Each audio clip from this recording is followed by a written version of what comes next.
The language we use can have a decisive impact on our nation's political conversation. Let's start talking about what government and media usually use in their speech.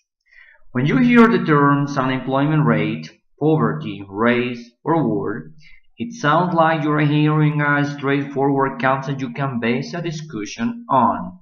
However, what you do not know is these terms don't actually mean what you think they do. Government and media have slightly worked together to frame the political and power discourse by using language in a way aimed at convincing you to get on their side about controversial issues rather than actually communicating facts. Does it sound unbelievable that the world public could be misled so easily? Well, it doesn't. Let's look at some concrete examples about major issues in the public agenda of almost every country around the world.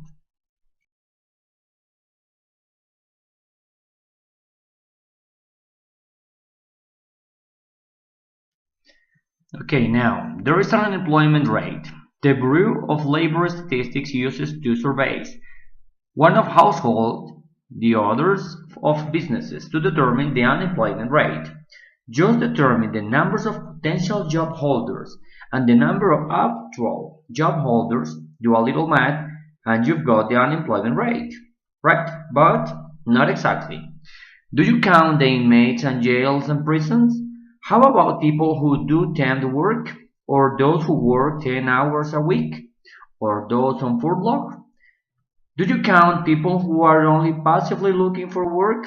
Or how about people who have completely given up looking for work?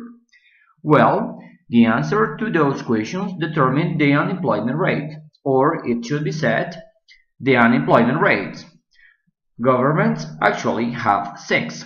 Right now, the unemployment rate that is actually reported to the public looks pretty good. 6%, 8.7%, 3%, 15%, but when you calculate the people who have quit looking for job, it's pretty bad. When you see 20%, 30%, and this is very scary. So when you hear people that say that unemployment rate is great, well, it's more than complicated, but they do have a point.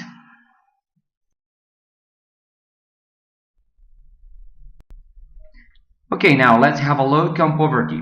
The poverty rate is even worse. Since the poverty rate is largely arbitrary, by setting the criteria, the definition of poverty, politicians can make the poverty rate as high or as low as they want and can get away with it. Poverty exists. Nevertheless, it cannot be scientifically measured. So the government produces numbers that are a combination of sociology and baloney, and those numbers are used to determine the amount of spending on government program after government program. Over decades, all over the world, governments have actually raised the poverty line, typically by about 1% a year, after adjusting for inflation. Thus, people you've never heard of, who were never elected by anyone and aren't accountable to anyone, get to decide who's eligible for government programs based on income, and who gets government subsidies and how much subsidies are. On Familias en Acción, for example, a program which allowed former President Uribe to be re-elected, and almost everyone knows the consequences of that. And they make a lot of other decisions that were supposed to be done through the democratic process. Can you believe that? Well, now there is a big one, race, a total scam.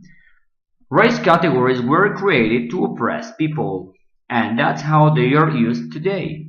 Oh my goodness, have you ever imagined something more horrible than that? I bet you never have. They have no basis in science, no basis in cultural anthropology or physical anthropology or genetics. Even the American Anthropological Association, which were largely founded to promote racism, admits now that it is nonsense. Yet governments and academic institutions and politicians, of course, are obsessed with putting people in categories that make no sense. The LGBTI, for instance. You can say there is one race, or many thousands of ethnicities and subcultures, but if you try to put people in a small number of categories as white and black and Latino and other, or white and people of color, or any similar scheme, well, you are just making it up. People from Syria and Lebanon used to be classified as white, people from Ireland were called black, Jews from Europe were considered a mentally deficient race, according to the so-called science of the day.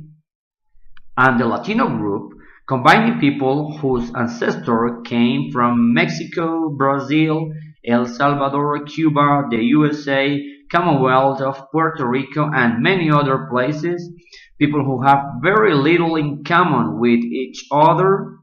That seemingly ancient category was actually concocted by the Census Bureau a long time ago. Are you getting the point? We live in an unreal world of terms which are absolutely useless. Absolutely useless.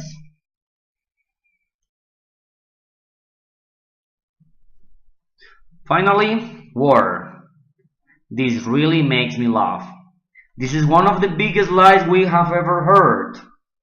There have been wars for almost everything.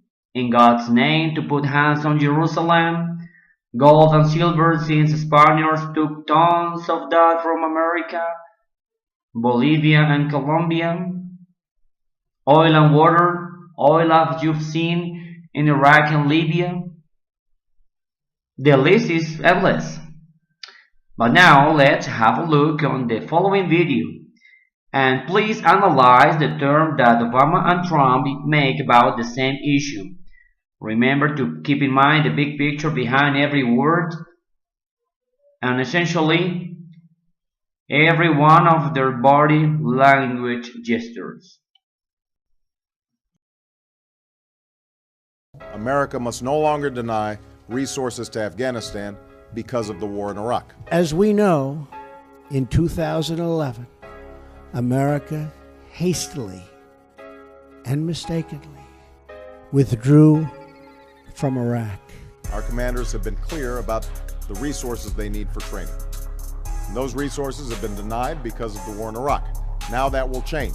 Our soldiers watched as cities they had fought for and bled to liberate and won were occupied by a terrorist group called ISIS. The United States has great respect for the Pakistani people. Pakistan often gives safe haven to agents of chaos, violence, and terror. To help Pakistan weather the economic crisis, we must continue to work with the IMF, the World Bank, and other international partners. We are not nation building again. We are killing terrorists. I'm calling upon Congress to pass a bipartisan bill, co-sponsored by John Kerry and Richard Lugar, that authorizes $1.5 billion in direct support to the Pakistani people every year over the next 5 years. We have been paying Pakistan billions and billions of dollars. At the same time, they are housing the very terrorists that we are fighting. But the American people must understand that this is a down payment on our own future. No partnership can survive a country's harboring of militants and terrorists who target U.S. service members and officials. Sets clear benchmarks, clear metrics for international assistance so that it is used to provide for the needs of the Afghan people. How counterproductive it is for the United States to announce in advance the dates we intend to begin or end military options. Our nations will meet regularly with Secretaries Clinton and Secretary Gates leading our efforts. But one way or another, these problems will be solved. I'm a problem solver. And in the end, we will win.